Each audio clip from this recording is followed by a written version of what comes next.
ভাই সারাদিন কাজ টাজ কইরা যখন একটু সুযোগ পান তখন কি আসলে ঘুমায় থাকতে ভালো লাগে নাকি সমুদ্র পাড়ে আইসা আড্ডা দিতে ভালো লাগে? কাজের পরে একটু সময় পেলে সমুদ্রের পাড়ে এরকম ঢেউ, এরকম পরিবেশে আইসা সময় দেওয়াটা কতটা আনন্দের, কাজ কি করতেছি কত কষ্টের সেটা ভুলেই যাই। আসলে আমার কাছে অনেক ভালো লাগতেছে। বিশেষ করে ওই যে আউটা হুজুর কয় না যে যে সমুদ্রের গর্জন শুনবেন, পুরো গর্জনটা পাইতেছি এখানে, বুঝছেন? বাতাসটা তো ভাই অসাধারণ, কিন্তু পানির আর ভালো লাগলো না। কিতা পানি কিনা কর ভুট্টা পানি তো সাগরের পানি হাত ধরে যাইলে মনে করেন যে হাত আঠা হয়ে যায়। সাগরের পানি তো সজীব ভাই, কিন্তু মুক্তা পানি তো অনেক কিছু লাগে। সৌদি আরব কি আসে আসলে ভালো লাগতেছে? আমার নদীর দেশ। আমার নবীর দেশ, এটা করে লাভ নেই, ভালো লাগতেছে নি এটা কর। হ্যাঁ, কাজের স্থান যার যেখানেই হয়, যেই অবস্থানেই হয়, অবশ্যই খারাপ হইলেও ভালো। কারণ পরিস্থিতি শিকার আমাদের সময়ের সাথে নিজেদের স্ট্রাগল করার ক্ষেত্রগুলো নিয়ে আমরা যখন মানে প্রবাস জীবনে পা রাখি তখন অনেক কিছুই ত্যাগ স্বীকার করা লাগে। সেটার ক্ষেত্রে হইতে পারে কেউ ফ্যামিলির জন্য আসে, কেউ নিজের কেরিয়ারের জন্য আসে, আবার কেউ চিন্তা করে যে নিজের কেরিয়ারে একটু শক্ত হতে যায়, মানে নিজের পরিবার বা নিজের বিয়ে শাদী করা বা এরকম ধরনের ব্যাচেলার যে ভাই বাদার আছে তাদের জন্য এই স্বপ্নটা থাকে। আর যারা বিয়ে শাদী করে আসছে তাদের স্বপ্ন থাকে মা বাবা আছে, বাচ্চা মানুষ করতে হবে, এই ধরনের স্ট্রাগল নিয়ে তারা প্রবাসী জীবন শেষ।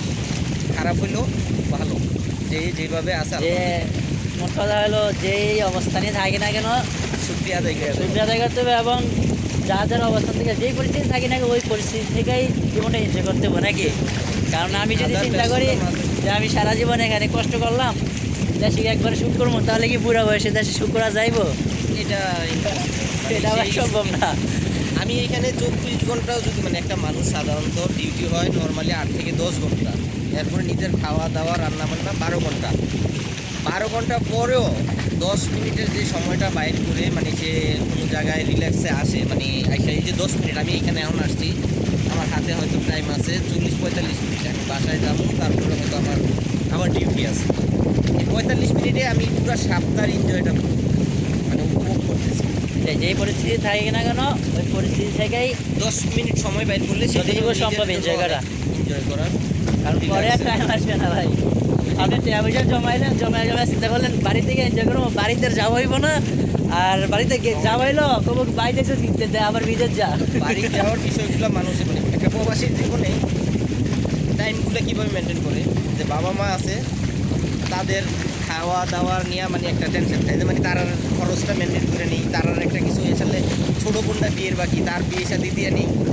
তারপরে স্টেপ থাকে আরেকটা, যে মানে ছোটো বোন বিয়ে হয়েছে, ঘরটা করার দরকার, ঘর করা কমপ্লিট হইলে তারপরে নিজে বিয়ে শাদির প্ল্যান থাকে, কয় এবার বিয়েটা নিজে করবো, কিন্তু সেই ওই উৎসাহের ক্ষেত্রে দেখা গেছে একটা প্রবাসীর লাইফের 30 থেকে 35 বছর এইভাবেই পার হয়ে যায় এই ভাই শাদি করার ক্ষেত্রে। আমার 35 বছর হলে চলবো না, আমার বিয়ে আছে না, আমি দেশে গেলেই বিয়া দিতে হইব আমার। আপনি কি কর?